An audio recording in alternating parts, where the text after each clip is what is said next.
Welcome back to the Indianapolis Colts Syndicate. Today, we're going to be talking about whether or not the Colts should make Jonathan Taylor the highest paid running back in the league or not.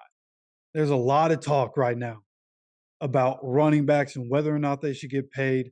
The average salary for running backs right now is currently lower than the average running back for kickers. So, with that said, this is a big conversation to be had right now. And Jonathan Taylor himself had something to say about the situation on Twitter. All right, so if you're in the Colts situation, you look at it, currently expected to have 63 million in cap space to begin the next offseason. And with Anthony Richardson on his rookie contract, right now is the ideal time to pay a position like the running back. Okay, and if you're gonna think about whether or not you need to pay Jonathan Taylor, you got to think what other guys might need to get paid. And the current other players that may or may not get new contracts this year are going to be Michael Pittman Jr., Grover Stewart, Kenny Moore, and Julian Blackmon. Those guys are in the last years of their deal, looking for new money.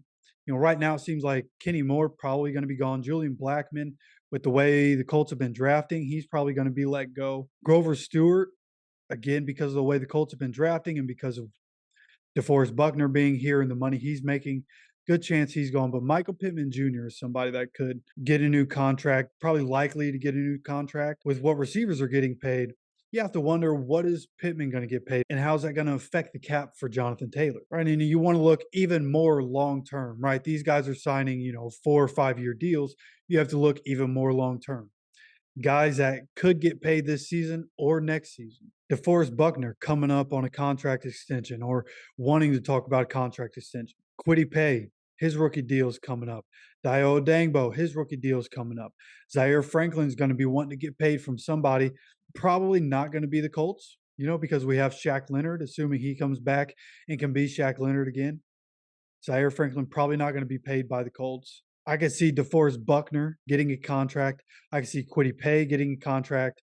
I could see Dio Dangbo getting a contract, which makes paying Jonathan Taylor tough. You start looking into the future at guys you might have to pay, and you start to wonder, where does Jonathan Taylor fit into everything, right? Because Christian McCaffrey is currently the highest paid running back at just over $16 million a year. It's 16.25, $36 million guaranteed. So with the Colts expected to have $63 million in cap space at the start of next season, let's say they give Pittman a contract for 22, 23 million. Let's just call it 23 to make it even.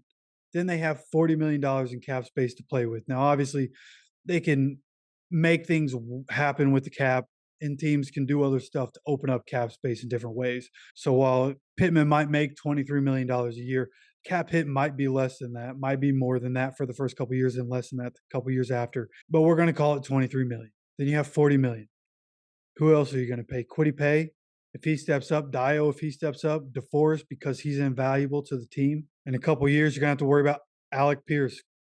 Year after that, you're going to have to worry about Josh Downs and Anthony Richardson. Do you have a place to pay Jonathan Taylor $18 million a year, $20 million a year? In my opinion, you could give him a contract for 4 years, 4-year contract, and he wouldn't be 30 by the end of it, right? And if you pay him top dollar, you pay him as the best running back in the league. I think you can get away with paying him that money and paying Michael Pittman Jr., and you can have them for a couple years.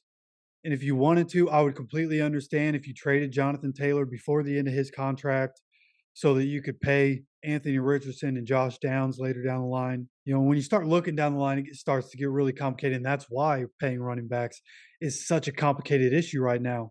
But in my opinion, yes, the Colts should absolutely pay Jonathan Taylor and make him the highest paid running back in the NFL. From what we saw in 2021, we know a healthy Jonathan Taylor is the best running back in the NFL, and he should be paid as such.